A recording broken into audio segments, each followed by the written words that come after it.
안녕하세요. 한국생명공학연구원의 정진영입니다. 오늘 저희 기관에서 이렇게 슬램디를 하게 돼서 굉장히 기쁘게 생각하고요. 또 저희 연구원에서 저희 환경질환연구센터를 소개를 하게 돼서 굉장히 기쁘게 생각합니다. 저는 우선 저희 한국생명공학연구원의 환경질환연구센터에서 근무를 하고 있습니다.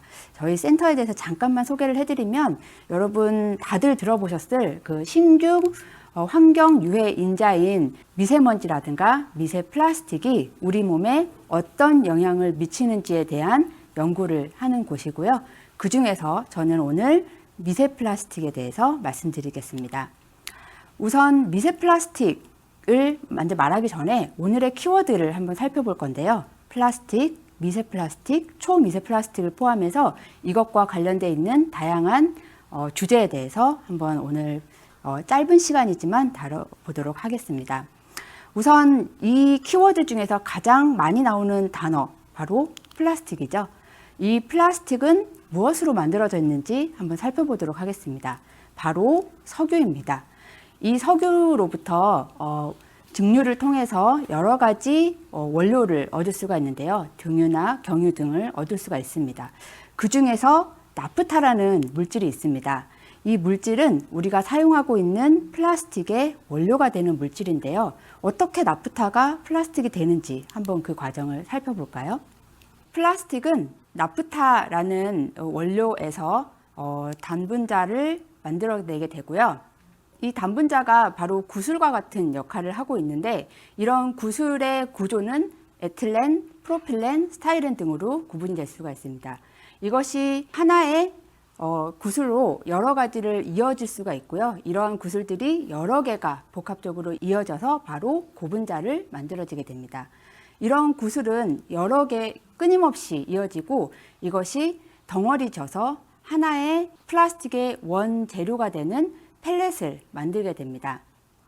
이러한 펠렛을 사출 또는 성형이라는 과정을 통해서 우리가 원하는 모양으로 만들 수가 있고요. 그것이 바로 플라스틱 제품이 되게 되는 것입니다. 이러한 플라스틱 제품은 우리 생활에서 굉장히 많이 쓰이고 있습니다. 대표적으로 일회용 식기류라든가 또 합성 섬유로부터 만들어지는 우리가 매일 신고 있는 신발, 그리고 매일 양치질을 하시죠. 거기에 칫솔 모가 바로 나일론이라는 합성 섬유로 만들어져 있습니다. 이러한 플라스틱은 그동안 전 세계에서 약 83억 톤이 지금까지 생산이 되었고요. 저희 나라에서도 2,100만 톤이 생산된 바 있습니다. 이렇게 생산된 플라스틱은 매년 많은 소비를 통해서 만들어지게 되고 특히 우리나라에서는 1인당 플라스틱 소비량이 약 145kg까지 이어진다고 합니다. 특히 지금 코로나 시대에 우리가 매일 우리를 코로나로부터 보호하기 위한 마스크나 일회용 장갑이 수십억 개, 수백억 개씩 사용이 되고 있고 그로 인한 플라스틱 폐기물들이 매년 증가하고 특히 점점 이 코로나 이후 시대에 플라스틱 폐기물이 증가하고 있습니다. 여러분 이 말 한번 들어보셨을 텐데요. 이 플라스틱이 분해되기까지 굉장히 오랜 시간이 걸린다는 거 아시죠? 그러면 이 플라스틱 폐기물이 어떻게 미세 플라스틱이 되는지 미세 플라스틱이 되는 과정을 한번 살펴보도록 하겠습니다. 우리 생활에서 사용하고 있는 이런 많은 플라스틱들이 사용 후 버려지게 되면 매립이나 투기를 통해서 환경에 노출이 되게 되고 이 자연 상태에 있는 자외선이라든가 풍화 등에 의해서 작게 쪼개지게 됩니다. 이러한 미세 플라스틱은 대기를 통해서 이동이 될 수가 있고요. 또 토양이라든가 해양으로 또 이동이 될 수가 있습니다. 이러한 미세 플라스틱의 조금 정의를 좀 더 명확하게 이야기를 해드릴 수가 있는데요. 바로 크기에 따라서 정의를 내릴 수가 있습니다. 크기에 대한 정의는 5mm를 기준으로 할 수가 있는데요. 아까 플라스틱의 원재료가 되는 펠렛의 크기가 약 5mm입니다. 이것보다 작은 플라스틱을 바로 마이크로 플라스틱 또는 미세 플라스틱이라고 하는 것이고요. 사실 미세 플라스틱 안에는 1마이크로미터, 즉 박테리아보다 더 작은 플라스틱을 나노 플라스틱이라고 구분을 짓고 있습니다. 이런 미세 플라스틱은 아까 말씀드린 것처럼 우리 도시에서 만들어지고 생산되고 폐기되는 과정에서 자연 환경에 노출이 될 수 있고 자연 생태계에 있는 수많은 생물들에게도 영향을 미칠 수가 있습니다. 미생물, 또 작은 플랑크톤과 같은 작은 동물에서 어류나 조개류와 같은 이미페류, 그리고 그것을 먹는 사람에게까지 영향을 미칠 수가 있는 것이죠. 그렇다면 이 미세 플라스틱이 우리 몸에도 있을까요? 사실 자연 환경에서 이 미세 플라스틱은 우리 몸에 노출될 수 있는 가능성이 굉장히 많습니다. 특히 해양, 대기, 토양에서 섭취나 흡입을 통해서 미세 플라스틱이 우리 몸에 들어올 수가 있는데요.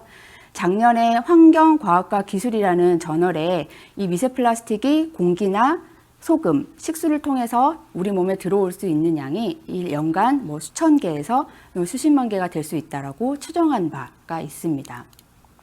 그렇다면 이 미세 플라스틱이 생물에는 어떤 영향을 미칠까요?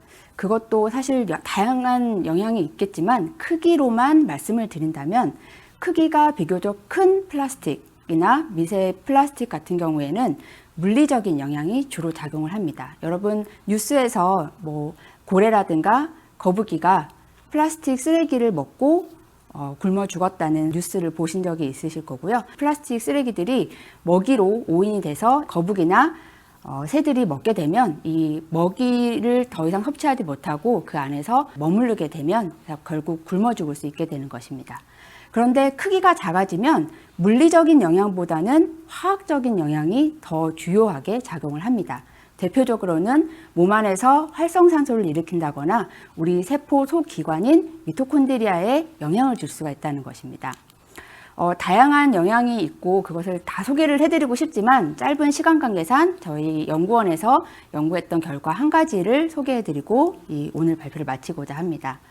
저희는 이 미세 플라스틱 중에서도 1 마이크로미터 이하의 작은 나노 플라스틱이 이 제브라피쉬 어류의 알에 어떤 영향을 미치는지를 여러 가지 관점에서 살펴보았는데요.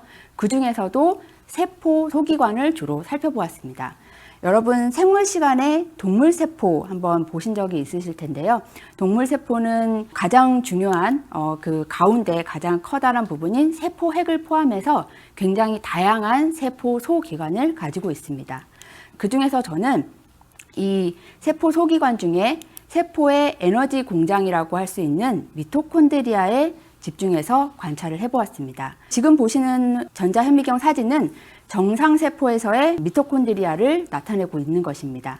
그런데 이 나노플라스틱이 이 몸 안에 들어오게 되면 이 정상적으로 보이는 미토콘드리아의 모양이 깨지거나 변형이 되는 것을 저희가 관찰을 할 수가 있었고요. 이 안에서의 또 활성산소 증가라든가 이런 것을 확인을 통해서 이 나노플라스틱이 이 세포에 영향을 미친다는 것을 발견을 할 수가 있었습니다. 많은 연구가 진행이 되지는 않았지만 지금 나노플라스틱 또는 미세 플라스틱이 우리 몸 또는 다양한 생명체에 어떤 영향을 미치는지가 연구가 진행이 되고 있는 상태입니다. 과학의 발전으로 인한 많은 플라스틱이 생산, 소비, 그리고 버려지는 과정에서 대기, 토양, 해양에 노출이 되게 되고 생태계에 있는 많은 생물과 그리고 그 생물의 최종 포식자인 사람에게까지 영향을 미칠 수 있다는 것을 우리가 살펴볼 수가 있었습니다. 지금까지 한국생명공학연구원에서 미세 플라스틱을 찾아서를 발표한 정진영이었습니다. 감사합니다.